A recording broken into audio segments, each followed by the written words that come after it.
Mayın 13-də İstanbulda Avrasiya İqtisadi Zirvəsi çərçivəsində bütün Qafqazın şeyxi Hacı Allah Şükür Paşazadə ilə G20 dinlərarası forumun prezidenti Koldu İlham, Ekumenik Kilsəsinin baş mitropolit Emanuel, Sterling Fondunun vitse-prezidenti Nikol Sterling və digər rəsmi şəxslər arasında görüş keçirildi.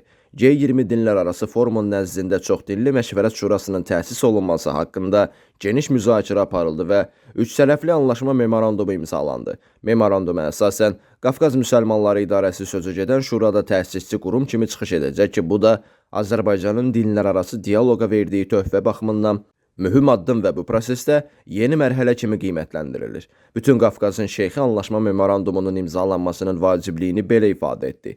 Bugün mühüm sənədi imzalayırıq. G20 dinlərarası forumu ilə artıq əməkdaşlıqdan savayı həm də Məşvərət Şurasının təsisçisi kimi çıxış edəcəyik. G20 dinlərarası forumun prezidenti Koldu İlham da yeni əməkdaşlıq müstəvisinin dinlərarası dialoqa, qlobal sülhün bərqərar olmasına töhfələr verəcəyindən əminliyini ifadə etdi. Azərbaycanın bu prosesdə mühüm xidmətlərinin olduğunu diqqətə çatdırdı.